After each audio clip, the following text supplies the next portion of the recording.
Hello, everyone. This is Match Day Mornings. I am James. I'm joined by Jazz, as you know, West Ham fan, massively. He does all his match reviews on different platforms and all that. And this show really is about basically talking about West Ham during the week and what's happened during the week and basically going on to the weekend football, basically. And seeing if we can get an accumulator sorted out for everyone, earn a few quid on the weekend and basically go from there. So, Jazz, how you been? Yeah, come on your irons, early morning, mate, fresh. Yeah, not too bad, thank you, not too bad. Like you said, hopefully this is a good idea for this show. So we're going to be looking at the previous sort of week, what's gone on in football. And like you said, it's going to be obviously majority West Ham, but we'll also look at the other games and see any other big things that have happened in the week, really. So it's a bit new, like you said, and we can do a bit of everything, really. Preview the game, look at the main Premier League games today, what we think, what's going to happen. Look at our game, obviously, even from last Saturday all the way to the midweek game with Man United, and a little look at what's coming up, really. So, yeah, we're kind of, like you said, we're open to all new ideas. So we encourage everyone to engage with us, chat, and anything you want us to do that's kind of a bit different from the other channels. That's what we're looking to do. There's so many channels out there, as you know, all quite doing similar things, but all doing a great job as well at the same time. We just want to hopefully do something a bit different on an early morning and get some of you fans up, maybe. Yeah, that's the idea. well, let's start off, Jazz, with West Ham in the FA Cup. What did you make of it Tuesday night? Yeah, I mean, disappointing. I mean, when you go back many, many years, we've played Manchester United so often, and people are speaking and saying, Jazz, God, we seem to get them every other year in the cup draw. But I think, obviously, when the game started, we didn't play without a striker, and we've spoken about this before. It doesn't matter what angle you're coming with. We're happy with what the manager has done so far and the team, but now we all realise that it's a mistake not to bring a striker in, not to have anyone in, and it showed, especially against Manchester United away. Really, they had so much talent on the bench, and obviously within the game, people like Rashford and Martial and Greenwood. And we didn't quite have anything up front. So we were kind of holding them, had good shape, as we always do under David. We tried to limit them not to score, and we took them into extra time 0-0, which for me was a miracle. But we never looked like scoring until, I mean, Dawson was our biggest threat. He nearly got to the end of that sort of goal scramble in the 89th minute. But we were doing okay up to the edge of the box. To be honest, wasn't really much of an attacking display. It was all kind of, everyone was behind the ball. But the odd chance that we did have, we just didn't look like putting in the back of the net, really. A Lingard, obviously, our recent signing and spark, he couldn't play. And then Ogbener, who hasn't put a foot wrong all year or even last season, I voted for him to be Hammer of the Year. He went off. And then his replacement, Dupe, he came and he went off. It was just one of those days that you just want to forget, It was just a mad day. I do think I do believe he got the system. No, he didn't get the system wrong. I thought he got the team wrong. I thought Ben Rama should have played. Like when you're going with only Bowen up front, and you basically, people have got to understand, Fornals is just not a winger. He just does not do it as a winger. If you put him as a number 10, then I would agree. But as a winger, he don't beat a man. He's not fast enough to beat a man. And to me, I see it and I think to myself, he's just not a winger. I don't see it in my eyes. I agree with you. Everything you just said. Half time, got to 0-0. I thought the system change in the second half was decent. I like the 3-5-2. I like Kufal there. I like Kufal in general, so I'm going to be a bit biased on that. But I thought 3-5-2 was good. I thought Ben Johnson played well. Fredericks just doesn't do it for me. He just doesn't do it for me. Like the more I see him, the more I just don't see any potential there. It's like a future. Like no, he can run. He can run, but that's all he can do is just run. Like he's got no end product. You know what I mean? He's not. And then obviously Yarmolenko gets injured, and we bring the young lad on. What did you make of that, Jez? Yeah, there's been a lot of controversy over Twitter afterwards, a lot of disagreement among fans, and I do agree that obviously service was very limited to him, but what I wasn't impressed with was that when the cross or the ball did go in, he didn't offer himself, he didn't run into space. He looked a little bit overwhelmed to me, and the movement wasn't quite there. That's what I look for in even a young striker. we've seen young strikers come through. I mean, not very often, but the Tony Cotties and people like that. It's the movement I look for, to make yourself available and just have a shot as well. It might not go in, but at least the intent is there, the confidence is there, and he himself. Forget what we're saying. The following day or the day after, he held his hands up and said, "Listen, guys, I let myself down. Forget what you guys are saying. I let myself down. I realised that, and I will definitely think about it, take the experience, and definitely do much better next time." So yeah, it wasn't a good day for him. Yeah, he realises that. Yeah. Good morning, West Ham Irons United. I'll just read out your comment for you. I totally agree with you. I think the young lads, I think he just ain't ready, mate. Like, let's be honest, you've got an 18-year-old lad there. But then I do blame the board there, Jazz. Like, I do blame the manager.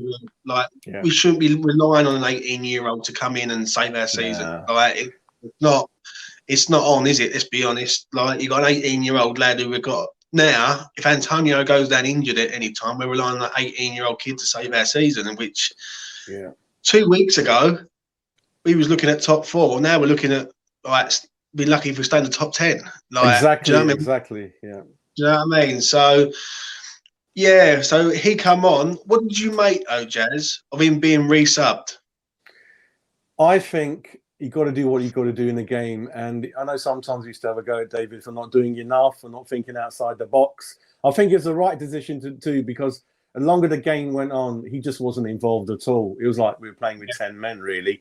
And then going back to not bringing anyone in, I know what David's trying to do is right going forward in terms of having the full hands-on with the transfers, with the scouting, tell David to Sullivan to stay on the side. But on this occasion, and I know they're both strong personalities, I think he should have done what was good for the club, which was bring a couple of bodies in on loan if you haven't got the right permanent solution. So I think David, it's going to go with David. If we struggle or we go down, it's going to be David who we have a go at and look at. He's responsible for the team.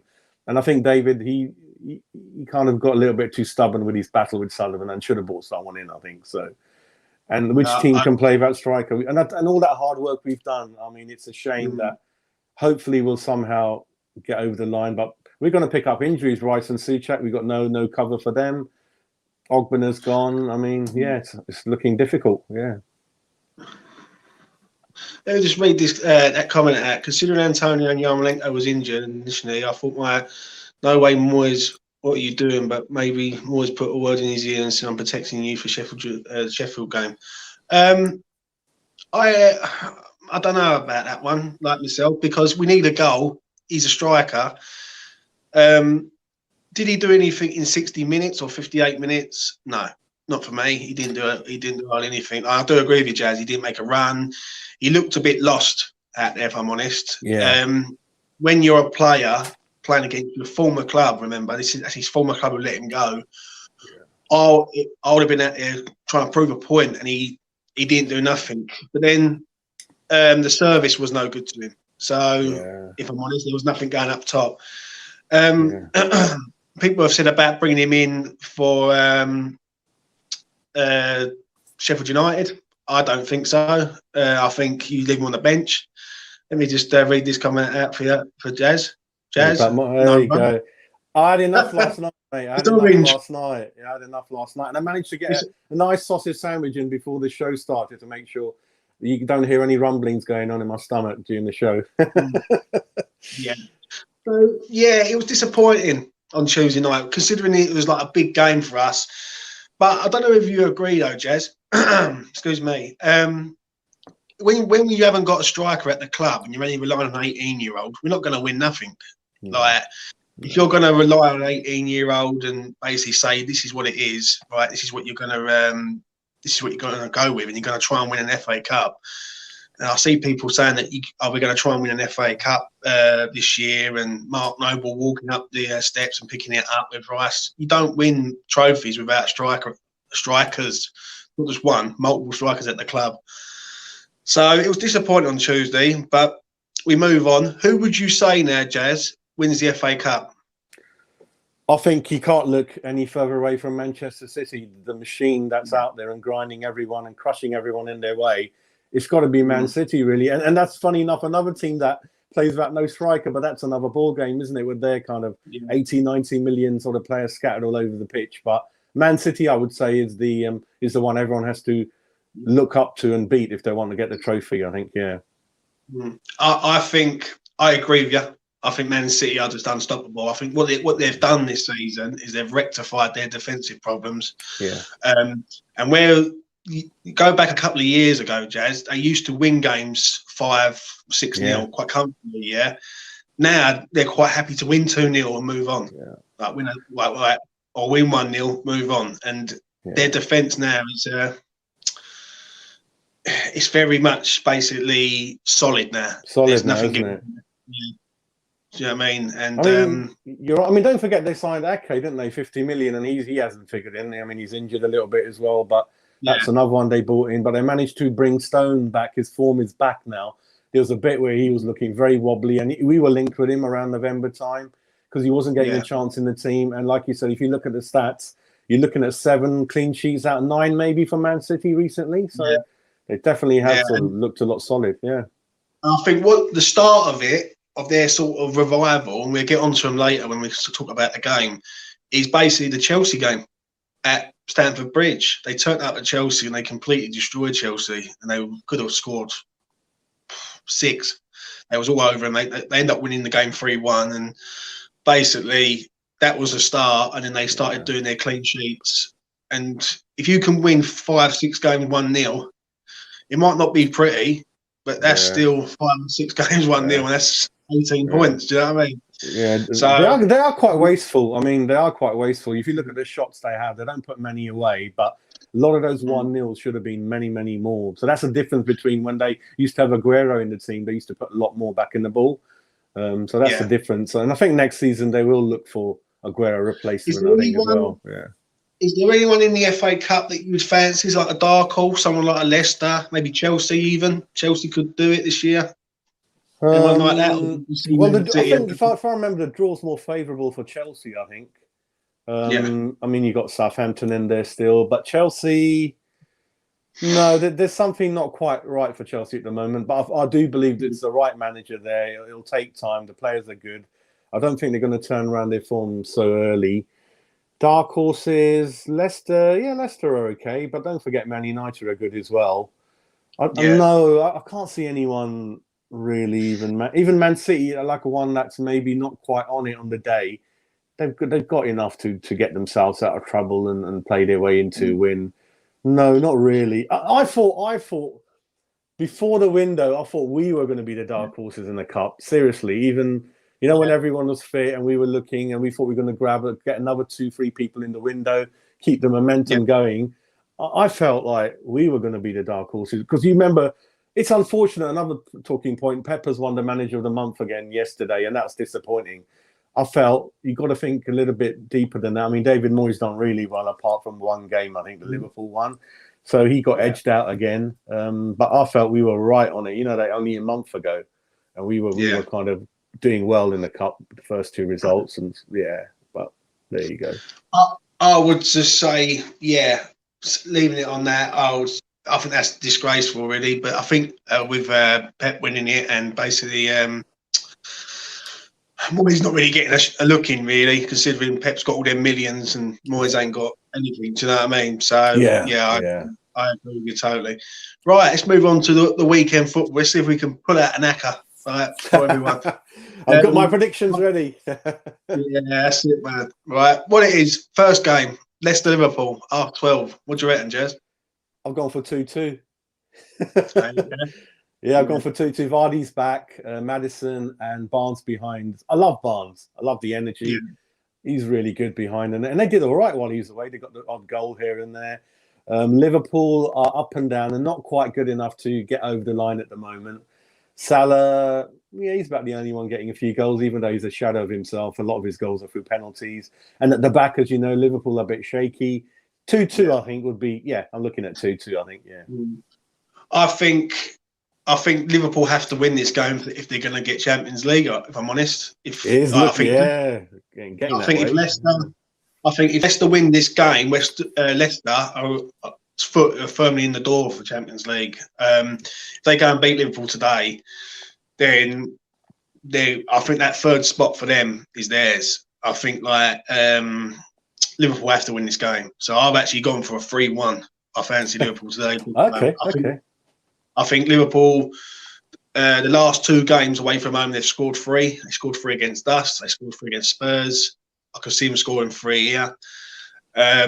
All depends what they do in a defensive lineup. If they start mucking about and going Fabinho and Henderson, I might change my mind and probably go for the draw. But if they decide to put a centre halves in there and attack Leicester, I can see them winning today.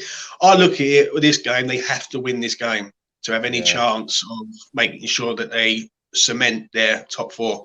So I can see Chelsea are creeping up now all of a sudden. Like a couple of weeks ago, there was nowhere to be seen, and now they're lurking background. Everton ain't far away from them. So, I can see that. So I'm going to say 3-1. Right, let's move on to the 3 o'clock kickoff. Palace versus Burnley. What do you reckon, Jazz? 1-1 I've gone for. 1-1. I think Palace, without Zaha, are complete below average team. I mean, Eze is the only bright spark in their team, a guy who David Moyes apparently wanted for 16 million. And when Sullivan went to Palace, Palace said, we want majority of it up front, not your installment plan. And we couldn't get the target, really. So he looks class. Burnley look the old, rugged, hard team to beat again. I mean, if you remember early on, they were in the dumps with Sheffield United, but they managed to pull themselves out. And you look at our squad and funds available. I mean, I don't know how Burnley and Sean Dyche do. He has got virtually no money every window, and he seems to get the players up for it every game. And 1-1 I'm going for. So, yeah, I think 1-1. Palace are not very attacking most of the time. Without kind of Zaha, even worse. And Pope, as you know, is one of your favourite goalkeepers, mine as well. And we spoke about him sort of recently, saying he would what a great signing he would be for us, like a Phil Parks type signing for the next 10 years. But whether we've got the ambition or the sense, that's another ball game. So 1-1 for me. Yeah, I agree with you. I can see a draw here. I can't see any team winning it. I actually think it could be 0-0 this game. Yeah. I think Tarkowski and me at the back for them pretty strong. Palace, if they've got no Zaha, they've got no party basically, and just can't.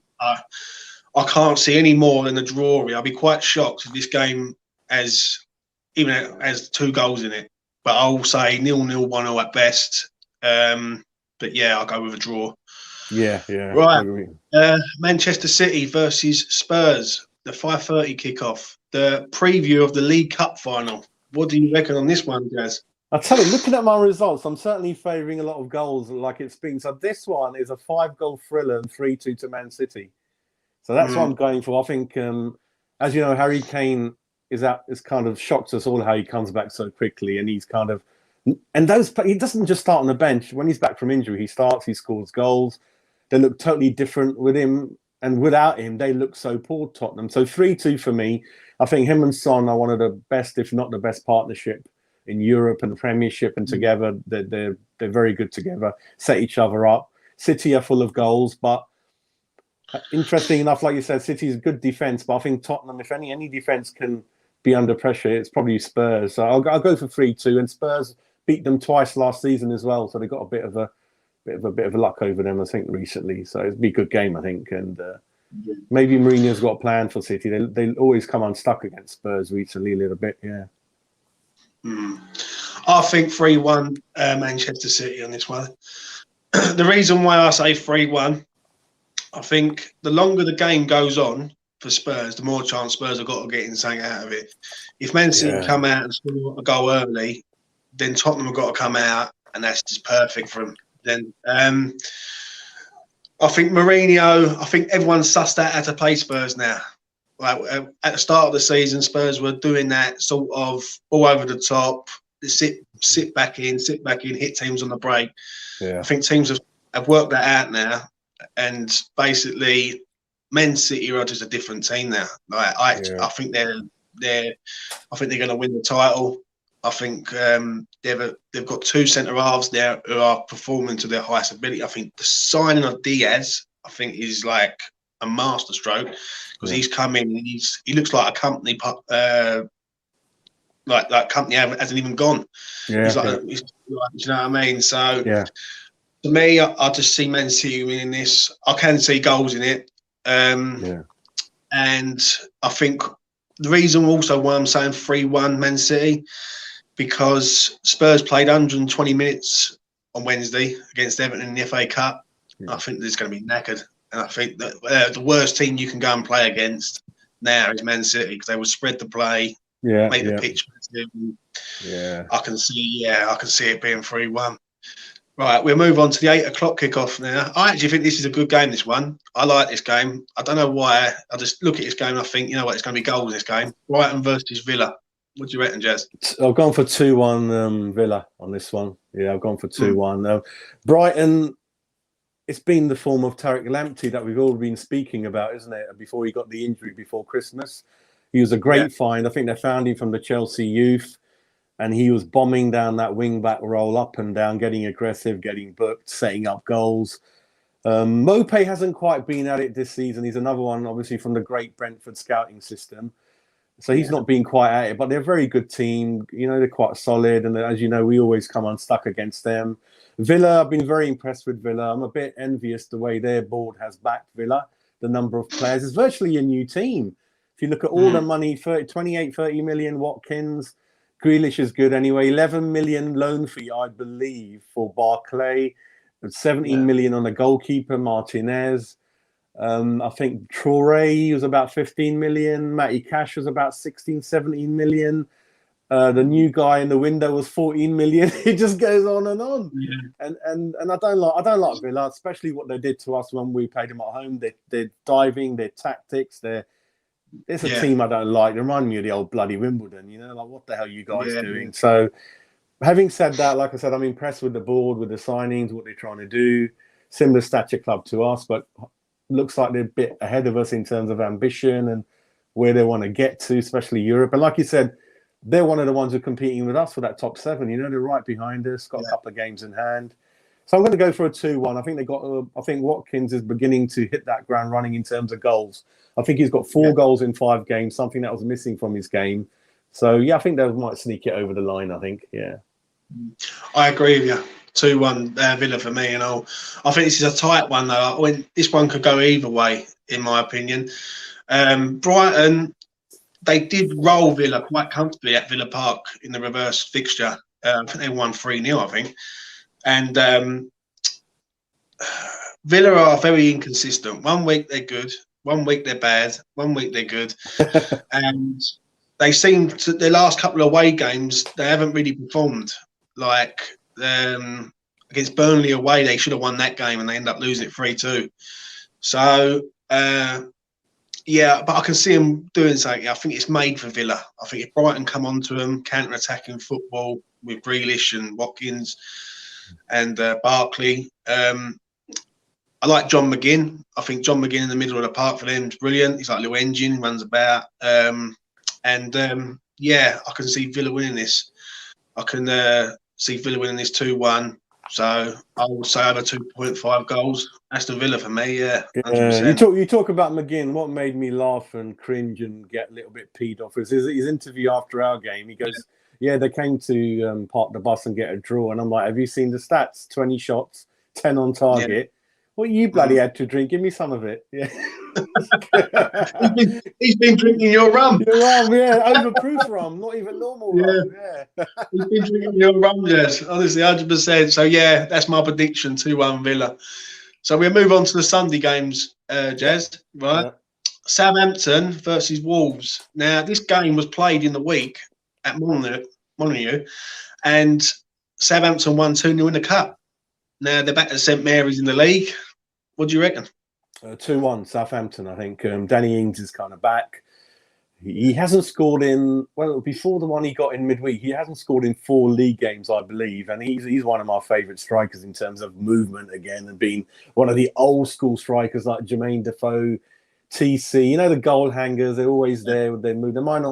You might not see them a lot in the game, but they certainly know how to put it away. And I think, and Southampton have impressed me that they play a pressing game. Their manager comes across as a nice, good guy. He knows what he's doing. He's got a good knit of players there. They're doing well. So I think 2-1, 2-1-3. Wolves without Jimenez up front, as you know, it's not quite doing it for them. He's such a big influence for them. 2-1. 2-1 for the home team. Yeah. I see a draw in this game. I Okay. do. I see a draw. I think Southampton and Wolves, I just think they're both evenly matched, like as in teams. Like when you look at them on paper, if I believe I'm right, the reverse fixture was a draw. Okay. And basically I can just see a draw like a 1-1. Could be even be a 2-2. Like obviously I do agree with you. Jimenez for Wolves is massive. Like him out of that team, they're not the same team. But I've been very impressed with, is it Neto, the winger? I think he's definitely not going to be there next year. He'll be going somewhere or higher. I think he's a class act. I think Connor Cody at the back for them is another player. He's broken into the England team, isn't he, Connor? Yeah, and he captain. He looks a quite decent outfit. Wolves, I would say, are probably disappointed this year. They've not performed. They started off well. They played us. They got hammered against us, and they just fell apart ever since, really. And started it's our fault, isn't it? Yeah. Troy's not been his usual self. He was on the verge of a big money move somewhere, wasn't he? I remember us home to Wolves 2 years. He destroyed Creswell. Oh my God, I was feeling sorry for him. He's kind of outdoing him, but he's kind of not quite hitting it like last season, I think. So I like their manager. Yeah, I like their manager. He's one of those great. I think their manager's good. I like their manager. I think what Wolves have done in 4 years. I think they've been in the league 4 years. Wolves. They've been in the Europa League, so I think they've done well. But I think what it is just losing your main man, your vocal point up front. Is like us losing Antonio. If I'm honest. Shall I make a prediction? I think at the end of this season, Tottenham are not going to be top 4, and Wolves manager will be close to getting the Spurs job. I've got a feeling. I'm just going to make a guess out there. Yeah, I think he'll replace Mourinho next season. I think he can play with youth, which Daniel Levy likes. He's experienced, well-known, respected across Europe. Yeah. He could be. He's on the verge of a big job somewhere. Yeah. I believe so. I think he's made for a big job, and I think if Mourinho don't deliver anything this year, I think people are going to be baying for his blood anyway. So, but while he's still there, he's doing a great job. Long may it continue the great football they're playing. Yeah, brilliant. So we'll move on to the 2 o'clock kickoff, which this team to me is just doomed. I'm afraid, like West Brom versus Manchester United. I'll give you my prediction first on this. I can see Man United scoring at least 3, at least. Okay. When they go away from home this season, they seem to score 3 goals quite a lot. Like they done it against us, they done it against Sheffield United, done it against Brighton, and I can see them scoring at least 3 here. I just think West Brom. Money talks in the Premier League, and if you don't buy well and you don't recruit well, you get found out. And basically, the gap this year from relegation to like mid-table is massive. Whereas it's not a tight league, and you'd have to take like a miracle for someone to sort of get out of it. So I'm going to say 4-0 Man United here. I just can't see anything. You've added another goal now to the 3. I said at least 3. Add another one in, and then so I had another one on top of it. I just can't see anything other than a Man United win 4-0, mate. Myself, what do you reckon, Jez? I think going back to West Brom, the funny thing is when Big Sam took over the job, his wife's like, "Where are you going, mate? We're going to go to Dubai, aren't we?" He said, "Listen, love, I'll be back in 4 months with a £1 million bonus check, and we can buy that other villa you're looking for." It ain't looking that way, is it? He's not going to keep him up, and I think he knows it. He loves a tight defense, as you know. And he's kind of peed off every game, saying we're not consistent enough. We switch off too often. I think Pereira is the only name, sort of spark for them that always seems to do something. Dean Garner's had a season to forget. He's had injuries. He's not quite done it when he's played. 2-0 Man United for me, just being conservative, because I think Big Sam will always try to keep it tight at the back. And don't forget, they kind of nicked a draw at Liverpool, didn't they? And did well against Man City as well. So 2-0 Man United, I think. Let me put this comment up. Darren says, I feel sorry for O'Grady. I do really. I think he's. It's a catch-22 situation on that one for me. Yeah. If he stays, would he have played? He might have played. Like if I had a choice between Ben Rama and Grady, I'd have Ben Rama. I think Ben Yeah. Rama Yeah. brings more.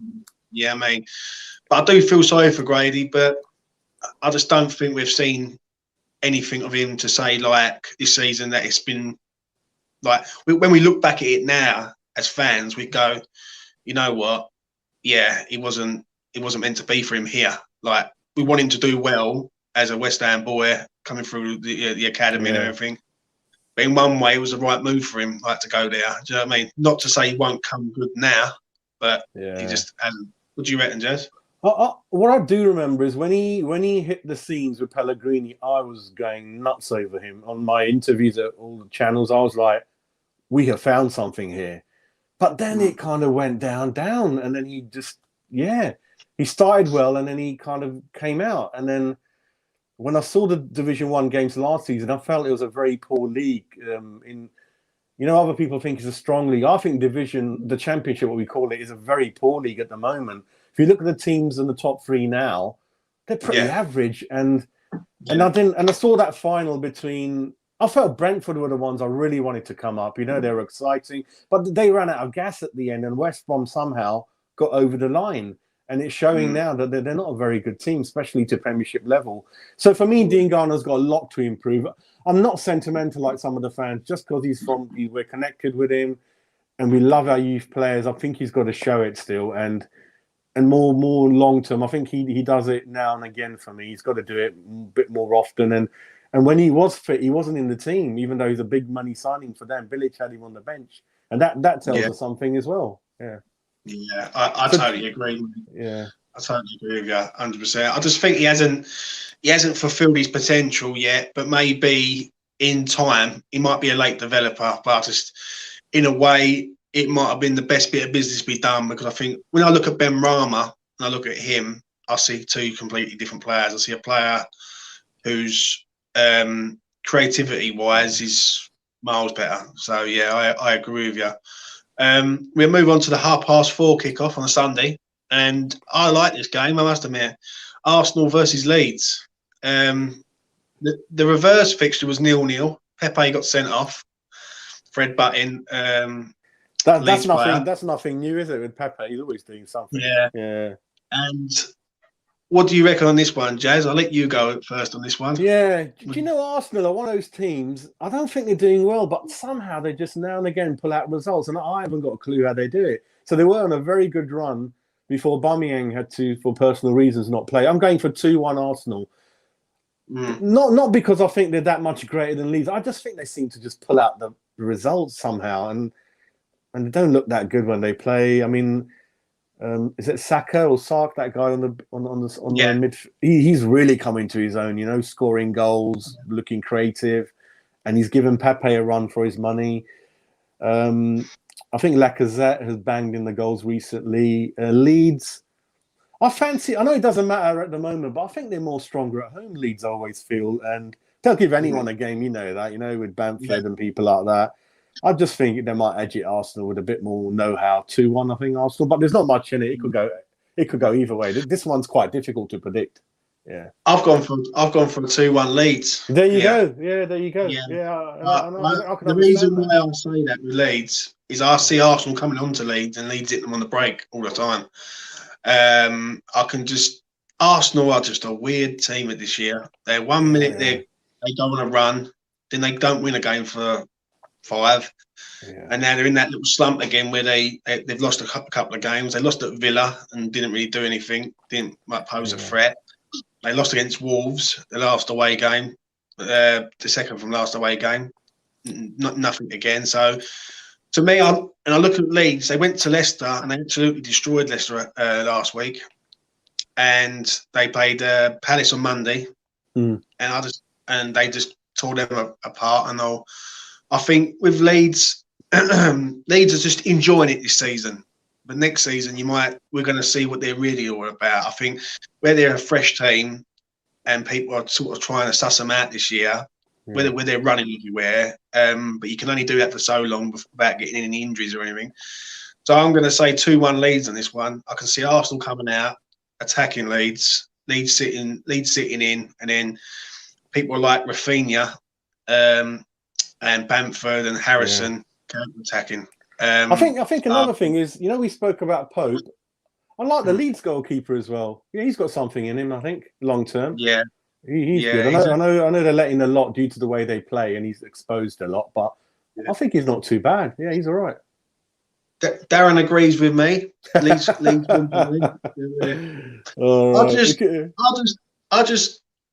not seen anything in Arsenal. Like I know. Arsenal, and what it is, I think if you take their name away, Arsenal, and you look at just the two teams and said, right, they've got no names, who would you fancy? Everyone would fancy Leeds because the way they've been playing. I don't like their manager. I don't like Arteta. He comes across as a stuck-up nerd. I don't like him. I think he somehow won the cup early doors, and he just was stuck up. And I remember his interview when we played them off the park and lost, and he said, "How do you feel? West Ham done well, didn't they?" He goes, "No, we fully deserved it." And I thought, "You arrogant twat." I just hated him, Like I was loved it when they went on that run. He's like a little crybaby, didn't know where he was, and he somehow the fluky git came back with a run. But I don't like him. But I don't like them. So it could go either way, mate. It could go either way. It could be a draw. I don't know. It's gonna be that'd be a good game to watch. I must admit, for the neutral. The final game, Everton versus Fulham. What'd you make of this, Jazz? 2-0 Everton. I've gone for 2-0. Yeah, I think Fulham are getting there. So in terms of they're not going to get thrashed anymore by anyone. They keep it nice and tight, as you know. They can't score. That's why I'm giving them a 0. And Everton. But then when I did this, I didn't realise that Calvin Lewin's injured, which looks the case. Yeah. And Richarlison is very wasteful, and Rodriguez has picked up a knock, like you said, with that long game against Spurs. I'll just go for 2-0, mate. Yeah, I think, I respect their manager, the Everton guy. He's class, world-class manager. Again, another board like Villa's that's backing them all the way. Looked exciting. And if you remember that guy, Alan, he looked so good, didn't he, beginning of the season, like the midfield general, the Napoli guy, and he's been injured for. So the core, I'm sure you would have loved the core in our midfield, energetic guy, 2-0, let's go for 2-0. Yeah. I've gone for a draw on this one. Yeah, okay, I'm surprised. Yeah, I've gone for a draw. I think Fulham are fresh. I think Everton have played 120 minutes in the week. And there's a lot to be said. When you play 120 minutes of football with your starting lineup, and then you've got to play on the Sunday as well, and you've got a team hasn't played all week, I can see a draw. Maybe 1-1. I think the longer the game goes on here, I think if Everton score early, then Everton will roll Fulham quite comfortably. The longer the game's 0-0, I think Fulham have always got a chance. So I'm going to say a draw. Okay. And Darren's just said, I like the Fulham keeper. I like the Fulham keeper and all. I think he's decent. If someone had said to me about the Fulham keeper to sign him, I'd sign him up. He's on loan from PSG. He seems like a good player. And I think in a better defence, he would look even better. Do you know what I mean? So, fair enough. Yeah. So we'll move on to the Monday games, right? We'll move on to, we'll do Chelsea first and then we'll leave West Ham till last. So Chelsea versus Newcastle, Jazz. 2-0, mate, to Chelsea. I think they're kind of looking better under the manager, step by step. Newcastle have been atrocious, for the latter end of the season. Callum Wilson, I think, has picked up a knock. I don't think he's playing at the moment. They don't look like scoring. They don't have a good shape. The only person I like in there is good old Shelvey, the old West Ham fan. So 2-0 for me. Newcastle just don't look like scoring. They're kind of, and they spent a lot of money, but it's not looking good for Steve Bruce at the moment. Yeah. What do you? Before I give you my prediction on that, what did you make of the Lampard sacking? I felt that when you spend the money he spent and you were in 8th place, you're asking for it. And Chelsea clearly outlined that to every manager.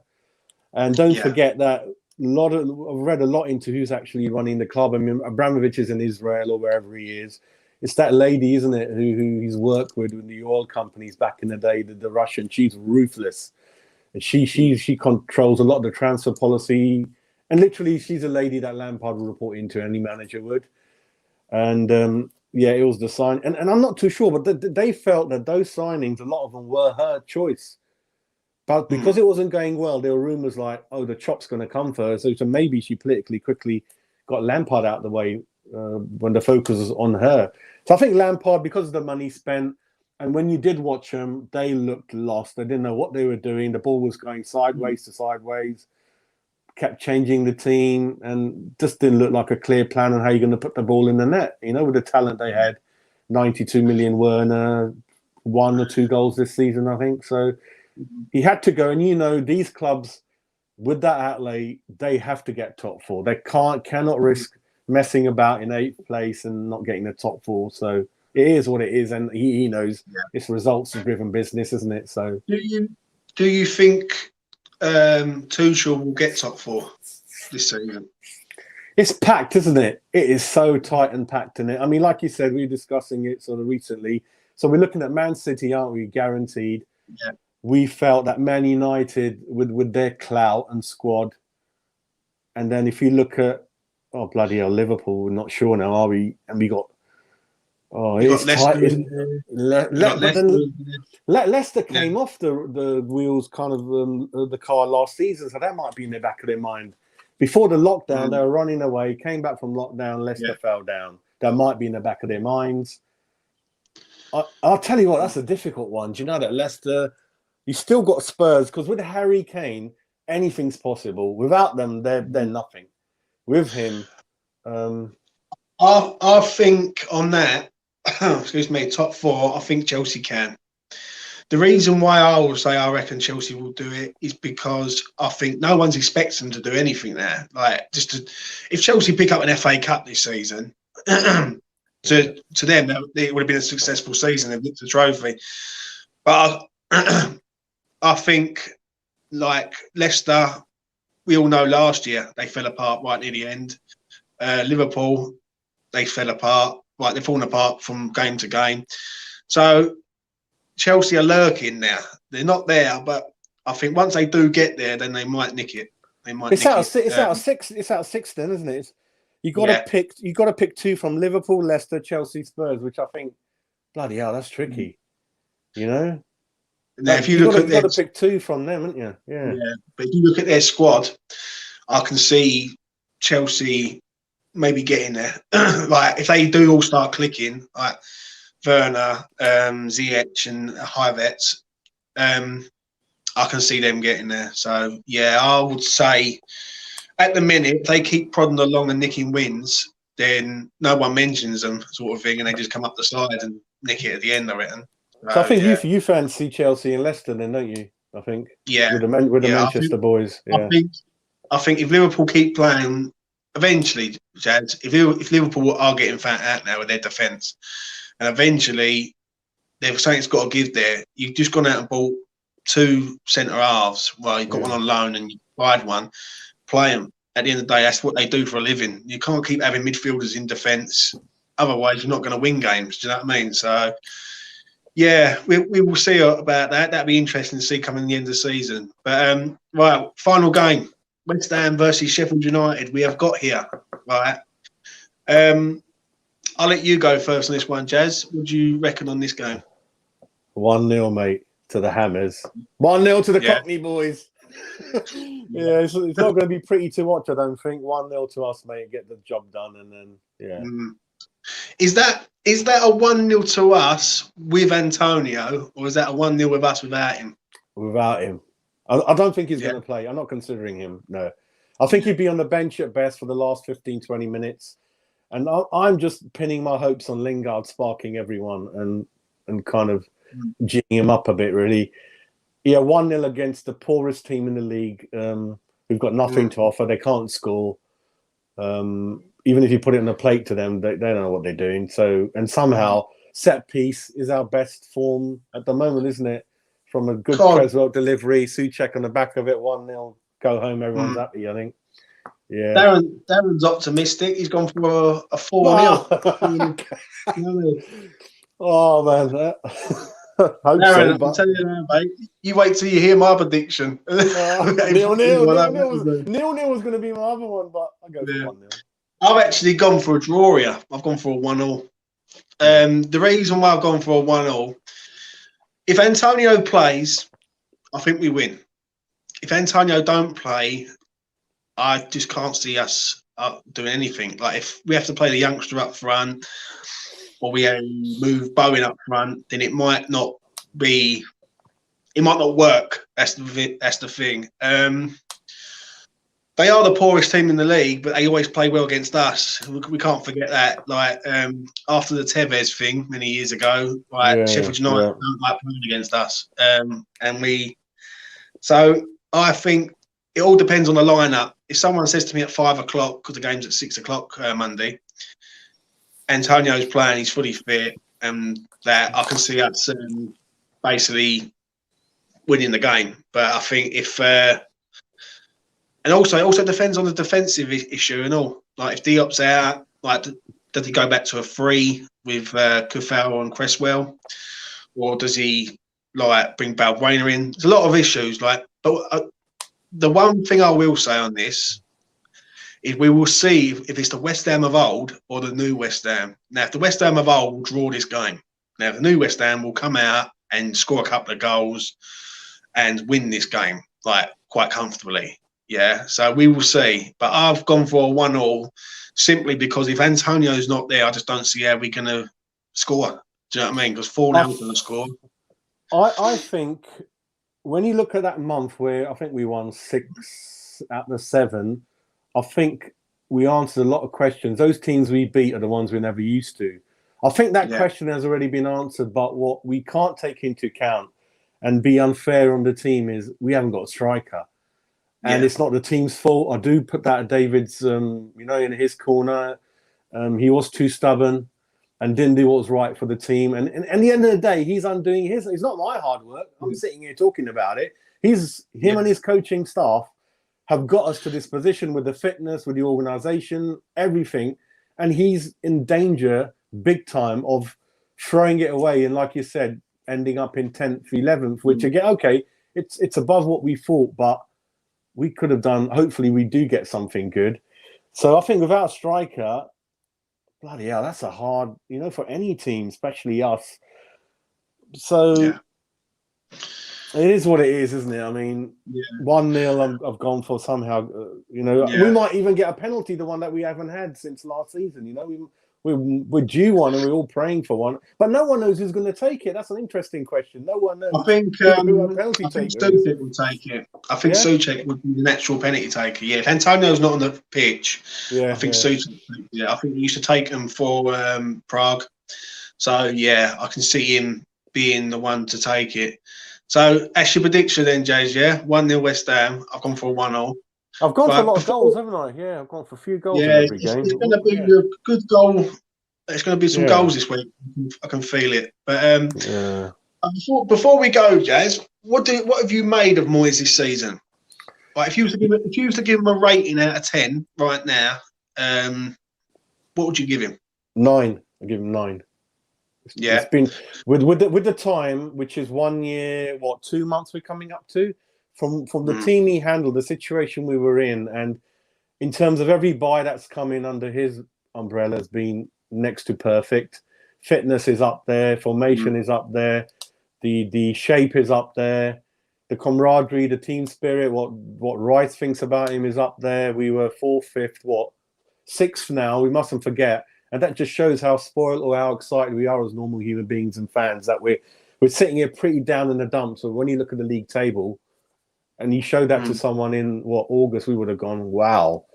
So 9 out of 10, I think, without really the support that maybe he should have got from the board. And I'm just thinking if we did manage to get 1 and 2 over the line, the ones he wanted, then we could have got so much more out of this season, really. So I can't ask for any more in the time that he's been in, with all the other issues running around him. And I'm going to say an 8. for me. I think the window was massive. I think, like, for someone, like, don't get me wrong, as West Ham fans, we're all happy. Yeah, we're safe. Like, that's the first main thing. We're not going down this year. But when you're in a situation where you can get European football and you can basically possibly even get top four, like, because a couple of weeks ago we was only 2 players away. I thought, like, before Bonner gets injured, Antonio gets injured, we was only a couple of players away. I thought from getting up there, right? Because this league this season is so unpredictable that basically everyone's beating everyone, basically. And so I'd give him an 8. I think he's done well without getting backed. I think it will prove it in the summer when he does get back. And if he doesn't get backed, this is where the board needs to be accountable. I thought the lack of ambition in the January window, considering there was players there we could have signed, like Josh King. I know he's not everyone's like cup of tea, but as I've seen on many different platforms, we needed a striker. Like, you can't be like stubborn about it. If we goes and scores us 5 goals and gets us into Europe, who cares? Do you know what I mean? 5 million, you get that back by qualifying for European football. Do you know what I mean? So I'd give him an 8. Right, I'm going to ask you this one, Jazz, and then we'll wrap it up. Sure. Who's been your standout player so far this season? It's got to be. It's a difficult question because I could name 3 for different reasons. Yeah, but I'm gonna go for Souček. I think he edges it for me. Rice, we're spoiled with Rice because he's 7-8 every game, every single game. So we're kind of spoilt for that. He's grown brilliantly. Kufal, for different reasons, bargain basement signing from the kind of what we call the jumble sale, whatever. So Souček, I think 8 goals, I believe, on the board. Yeah. Very good defensively. Good engine on him. Works well with Rice. Likes potato salad, and 8 goals. So I think he's making a big name in Europe as well recently. I think so. Souček, I think for me, the player that we were crying out for kind of when Noble was kind of struggling towards like a couple of years ago, and we somehow found this juggernaut of a player. I think that every club I know is jealous that we've got him, and there's not many of them around. And let's praise the club. Whoever was responsible for him, we'll never know, but we've done a good job getting him in, I think, and we can get 4 times as much back, 3-4 times as much back now for the initial outlay. So Souček for me, mate. Yeah. I'll be honest with you, Darren's just said my one. I can understand. I think he's been absolutely brilliant, Kufal. Yeah. I'm sorry, but I just think, don't get me wrong, Souček's amazing. But I think he's a world-class midfielder, box to box, with Rice. And I think they're both world-class. Yeah. But Kufal, to me, is the best right-back I've seen at the club in a hell of a long time. I'll call him Ray Stewart. I'll call him the mini Ray Stewart. For a long time. Yeah. You're right. And I think a lot of it goes down to the price tag. You paid 5.4 million for him. I think he's a bargain. I like the way he sort of gets stuck in and basically goes. He's got that bit of grit about him.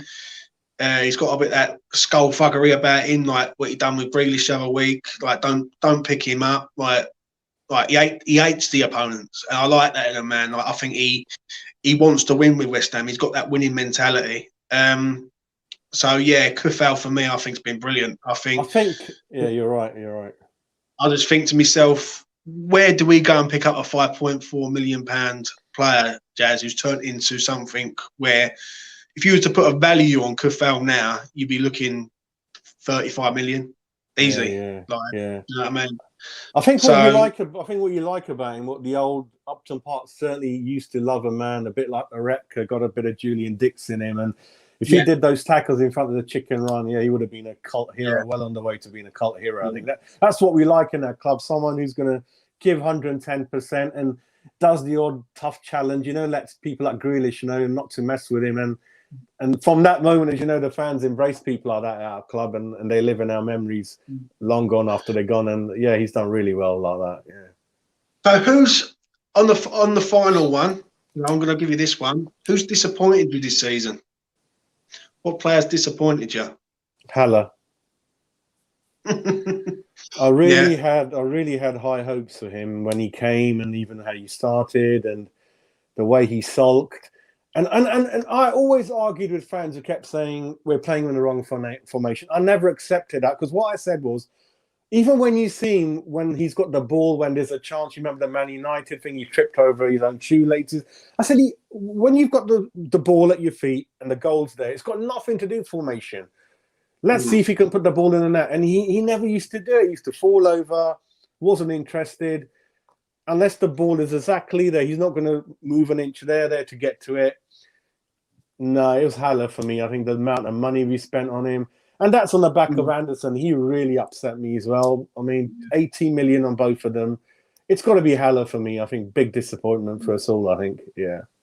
Well, Marwan, I love him, but he's just not doing it at the minute. He's Jared Bowen, I'm afraid. Like, Okay.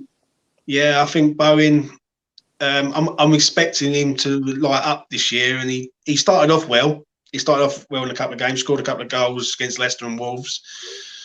But over the last, say, 6-7 games, he's just been nowhere. Like, he runs with his head down. He don't look up.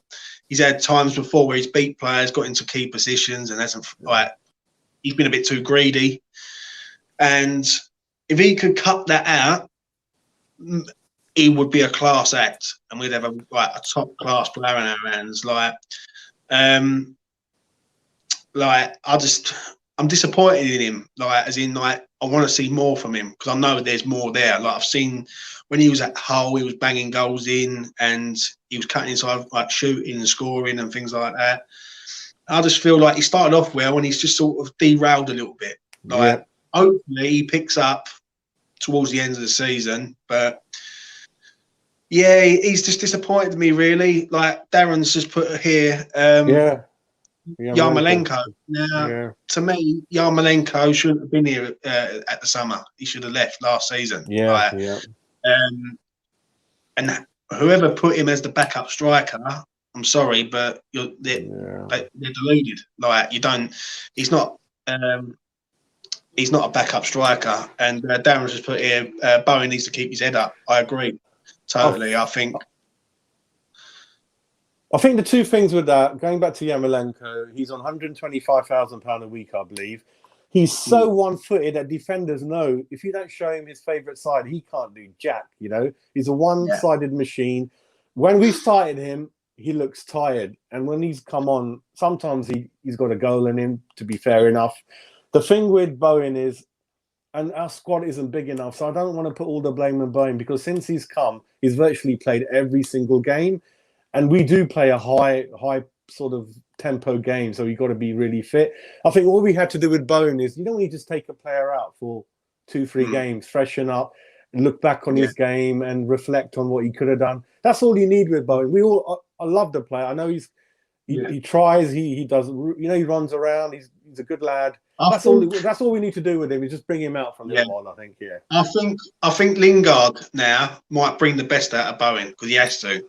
I think maybe the Lingard signing might give him a bit of a kick up the arse, really, to say, like, come on now, you've got to figure it out. Because I like Jared Bowen. It's not that I don't like him. I just disappointed. I know there's a player there. Like, he can beat people, and he's got that ability to cut inside and like beat a man and everything. But to me, he just hasn't done it for me this season. Like, and basically, like, he started off well, and he's just. If anyone can tell me in the last 6 games what he's done in 6 games, then tell me, like, because I haven't seen anything in the last 6. But hopefully now, I would like him up front against Sheffield United on Monday. Like, I think he knows the position. He used to play that position for Hull, just off the main striker. So him going up there, the only problem with that is we will have to go through the middle of Sheffield United and not down the sides, because you're crossing balls in, and we've got small lads in there who no one's going to win an header. So that's it, really. I mean, you know what I mean? My worry is that we're going to get a lot of the other players getting tired now, and you're going to see more performances go down a bit. So I'm hoping that the fans stick together, keep the positivity up. That's my worry, is that It's gonna happen. You know, you saw the way they came off the pitch extra time. They looked shattered. And I think a few more players, I think their performances are going to dwindle a little bit because they just can't hack it anymore. They need a break. They need support. I mean, I was told that with the injuries we've got, which is if we count them, we got Ogbonna, we got Antonio, we got Dupe, Yamalenko. I think we're down to about 18, 19 in the squad, or even, you know, around that number. So we might even have to get some strange people in to fill up the bench. It's getting to that stupid, embarrassing situation, really. And we still can sign players on loan. You've got Costa out there. You've got Sturridge out there. I'm available. You're available. So pick up the phone. You know our numbers. But seriously, it's gonna happen. I'll tell you, Jazz. Jazz, I'll tell you who is available. Who's ex-West Ham. But the only problem is he had a bad time when he left, and that's Diafra Sakho. He's a free transfer. He's a free transfer. Is that true? Okay. Yeah, that's true, mate. He's I love him. And I actually think, really, if West Ham should go out, get him on a 5-month deal, right? Say, do you want to come back? It's up to him then. If he says no, then that's up to him. But if he does, 5-month deal, playing the Premier League, give him a short-term deal. If he does well, give him a year contract next year. Yeah, we got to look at his fitness. And that Payet season, people forget. For me, he was the hero. The way he used to look after the two centre-backs, stretch them there, create the room behind for Payet and Lanzini to dominate. I loved him. He had so much energy, and that's the kind. I wouldn't go for Sturridge because I think Sturridge is injury-prone. Costa, I think he's on the way to Brazil. I'm hearing that he might be going to Brazil now. So I think if Sakho's about, get him in. He's a striker. He can do a job, and we'll just go from there. Do you know, the thing is, I think he left on bad terms with the board as well as the whatever went on. He went apparently over broken promises in his contract and all that kind of stuff. And you know, his Lamborghini that he smashed into the wall, that was left at the training ground. It might still even be there, you know. I don't know. I will nip down now. I will nip down, have a look and see if Sakho's Lamborghini is there. But it's been good though, Jazz. Right? Yeah, it's been good. Do you know what I mean? And anyone who's watching, if you like, share, and subscribe to Hammer's Polls, he would appreciate it massively. And we're trying to do this every week, Jazz. Right? It's been good fun. Thanks everyone for joining. And what we want to do, like you said, it's an open plan. We haven't got anything set in concrete what we're going to do. So next week it might be a slightly different format. We're looking to do things like talk about history for 5 minutes. We'll pick a player from the past and talk about memories. We'll do the predictions like we did today. So we're fully open to ideas and what we should talk about. It's not a fixed show. We're open to ideas, and we'll think about more ideas as we go along and learn, like with you guys, really. But I've really enjoyed it. It's kind of freshened up my morning, and we've had a reasonable amount of people in the room, and we appreciate the comments. So, it's really good. Well, then, we'll leave it at that then, people. Yeah. James, if you hang about, I'll speak to you in a minute. Yeah, sure. And everyone, thanks for joining us. Come on, your irons. Come on, your irons. And hopefully Monday, it's the new West Ham and not the old one. Thanks a lot. The 4-0. Take care.